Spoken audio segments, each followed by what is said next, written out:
हाय दोस्तों, आज मैं आप सभी को बताने वाली हूँ गुणनखंड करना। तो चलो मैं वीडियो को स्टार्ट करती हूँ। तो इसका जो है गुणनखंड करना है। तो यहाँ पर देखिए, गुणनखंड करने के लिए जो एक्स स्क्वायर के गुना में होगा उसका गुना जो है लास्ट वाले अंक से करना होगा। तो एक्स स्क्वायर का गुना में कितना है? 2 है। 2 में गुना करेंगे लास्ट वाले कितना है? 6 अंक से। तो 2 में 6 से गुना कीजिएगा तो 6 दूना कितना आता है? 12 आता है। तब 12 आया तब दो ऐसा अंक खोजिए जिसको गुना करने पर 12 और जोड़ने पर -8 आना चाहिए। जोड़ने पर -8 आना चाहिए। ध्यान से सुनिए, 2 ऐसा अंक खोजिए जिसको गुना करने पर 12 और जोड़ने पर -8 आना चाहिए। तो 2 अंक कौन सा हो सकता है? वह 2 अंक जो आपको 6 गुने 2 हो जाएगा, यानी कि -6 और -2, यानी कि -6 में -2 से जब गुना कीजिएगा तो माइनस क्या होता है? प्लस होता है। 6 दूना 12 आ जाएगा। आप इन दोनों का आपस में गुना जोड़िएगा। -6 को जो है आप -2 से जोड़िएगा तो क्या आ जाएगा? आपका माइनस में कितना आ जाएगा? 8 आ जाएगा। तो यही हो गया। तो कितना आ गया? -6 और -2। तो इसको जो है आप इस तरीके से लिख सकते हैं, -6x -2x बराबर कितना आ जाएगा? -8x हो जाएगा। इस रूप में हो जाएगा।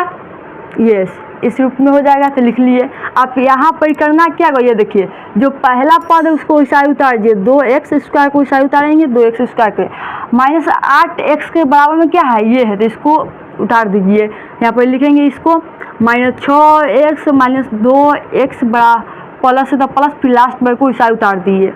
इस तरीके से उतारने के बाद अब जो यहाँ पर देखिए 2x स्क्वायर है ना, इसको विस्तार में लिखेंगे। विस्तार में लिखने का मतलब क्या है?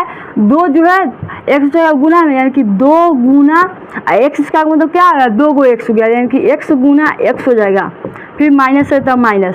अब 6x का मतलब क्या आ गया? यानी कि 6 का गुणनखंड कीजिएगा तो कितना आ जाएगा? 2 3 6, यानी कि 2 गुने 3 गुने x हो जाएगा। यानी कि तीनों का आपस में गुना कीजिएगा तो कितना आएगा? 6x आ जाएगा। माइनस है तो माइनस। फिर 2x को गुना कीजिएगा, विस्तार में कीजिएगा 2 गुने x हो जाएगा। प्लस है तो प्लस। 6 को कीजिएगा तो कितना आ जाएगा? 3 दूना 6 होता है। 6 विस्तार में यहाँ पर इसलिए लिखा गया है कि ताकि आपको जो है कॉमन लेना आ जाए, क्योंकि इसमें जो है ज़्यादा कॉमन का जरूरी होता है, जो बच्चों को अधिकतर समझ में नहीं आता कि कॉमन कैसे लिया गया है। तो इस तरीके से आप कर लीजिएगा तो कॉमन लेना क्या होगा? आसान होगा। तो यहाँ पर देखिए, कॉमन लेने का मतलब जो यहाँ पर क्या पद हो गया? ये 1 पद हो गया, ये 2 पद, ये 3 पद, ये 4 पद हो गया। तो यहाँ पर आप एक जोड़ा बना लीजिए। एक जोड़ा तो ये हो गया, एक जोड़ा ये हो गया। तो इस तरीके से जोड़ा हो गया एक जोड़ का। यहाँ पर देखिए, इसमें पहले इस पहला जोड़ा का काम कीजिएगा। कॉमन लेने का मतलब जो इसमें होगा जो इसमें भी होना चाहिए। जैसे कि यहाँ पर 2 है तो इसमें भी 2 है, तो 2 बाहर हो गया। अब देखिए, इसमें भी x है तो इसमें भी x है, तो फिर x बाहर हो गया। तो जो सेम दोनों में मिल गया उसको बाहर करेंगे और ब्रैकेट इस तरीके से देंगे, और जो बच गया उसको इस ब्रैकेट के अंदर लिखेंगे। तो इस पहला पद में से हम क्या निकाले? 2 और x को निकाले तो क्या बच गया? एगो x बच गया है। माइनस है तो माइनस। दूसरा पद में क्या निकला है? 2 और x निकला तो क्या बच गया? बीच में 3 जो बच गया तो 3 लिख दिए। तो x - 3 बच गया तो लिख दिए। अब माइनस है तो माइनस। अब फिर देखिए दूसरा पद में, दूसरा वाला में जाएंगे तो देखिए यहाँ पर 2 है इसमें, और इसमें भी 2 है, तो 2 एक बाहर हो गया। इसमें x है लेकिन इसमें x नहीं है। चौथा पद में x नहीं है तो x बाहर नहीं आएगा। फिर इस तरीके से ब्रैकेट देंगे, जो बच गया उसको ब्रैकेट के अंदर लिखेंगे। तो यहाँ पर देखिए, इसमें से 2 निकल गया तो क्या बच गया? x बच गया, तो x लिख दिए। प्लस है तो प्लस। इसमें से क्या निकला है? ये 2 निकल गया लेकिन 3 बचा हुआ तो 3 लिख दीजिए।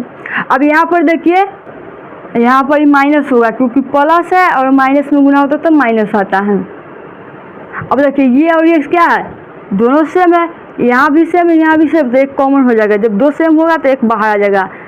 ये इस तरीके से आ जाएगा। और यहाँ पर क्या है? 2x और -2, इसको आपस में इस तरीके से लिख लेंगे। यही इसका आंसर हो गया। तो इस तरीके से जो है आप गुणनखंड कर सकते हैं। तो यदि